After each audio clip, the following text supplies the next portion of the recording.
Do you want to be ahead of the game for the latest in arts, music, cuisine, and entertainment across the Middle East's most dynamic capital cities? Al Monitor is proud to launch our City Pulse newsletters, focused exclusively on local news, starting in Riyadh, Dubai, Istanbul, and Doha. Each week, our on-the-ground writers in these cities cover the latest cultural happenings and trends, so you have everything you need to know for the best local experiences. To subscribe for free, go to almonitor.com, that's al-monitor.com, and sign up on our newsletter page. Welcome back to the Al Monitor Brief. I'm Adam Lucente. The war in Sudan is raging, with no sign of an end in sight. Most recently, a drone hit a United Nations convoy in the North Darfur province, though the circumstances of the strike are disputed. In this episode, I'll go over a number of recent developments in Sudan, including the drone strike, the latest on U.S. efforts to end the war, and new restrictions on the country's massive gold industry that could impact the conflict, as well as exports to the UAE. Hope you enjoy. A drone hit a convoy of UN trucks in the North Darfur province on Wednesday, causing all 16 of the vehicles to catch on fire. The drivers are safe, and it was not immediately clear who was responsible, a UN spokesperson said on Thursday. The incident occurred in the town of mediate, which is under control of the Rapid Support Forces. The RSF blamed the Sudanese armed forces for the attack, but the armed forces, in turn, denied involvement. The trucks were carrying much-needed aid. The UN warned earlier this month that children in the regional capital El Fasher resemble, quote, skin and bones. Famine was declared in the province a year ago.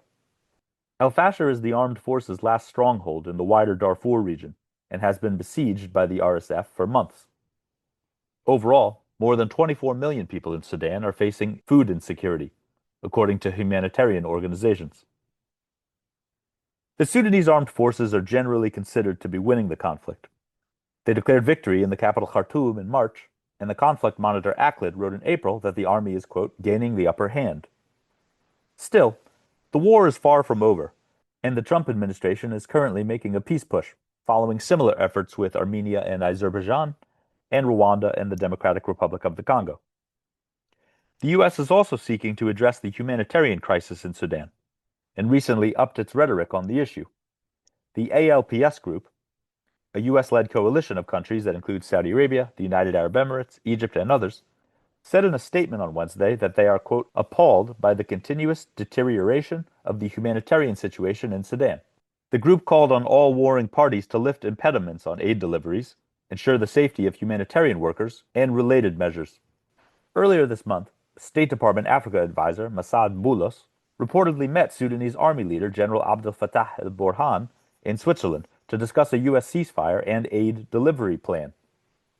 A State Department spokesperson confirmed to Al Monitor at the time that the U.S. is committed to, quote, supporting dialogue that leads to peace. Don't go anywhere. We'll be back with more after this short break.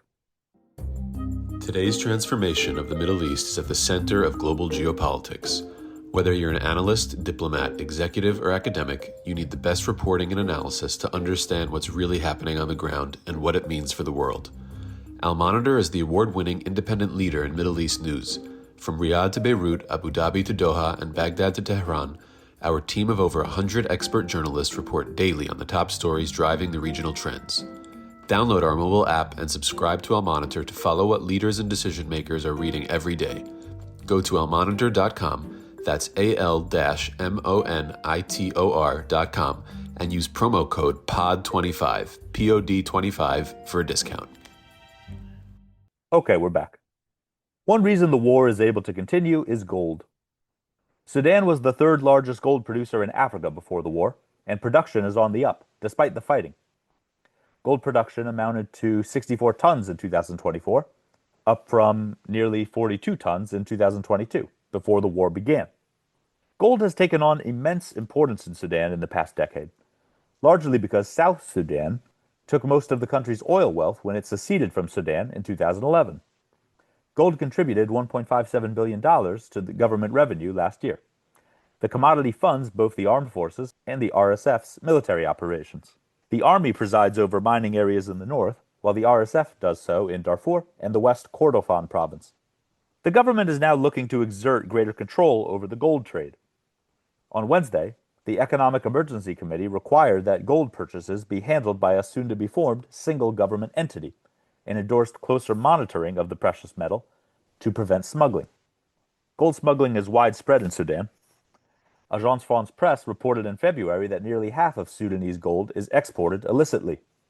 The government also cited an effort to boost the local currency as a reason for the gold rules.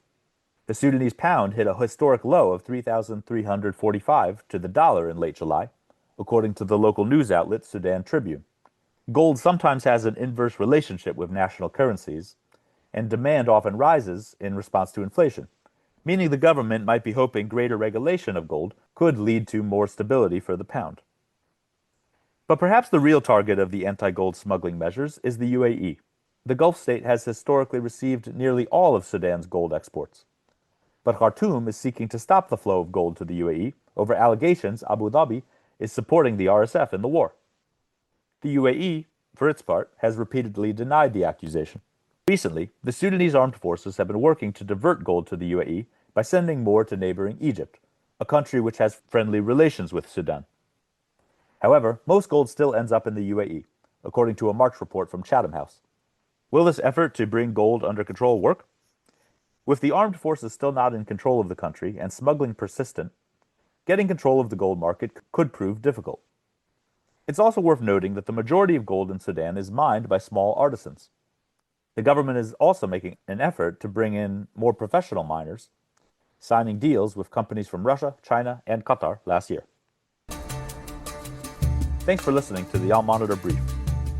Be sure to follow Al Monitor for more on the stories impacting the Middle East and North Africa.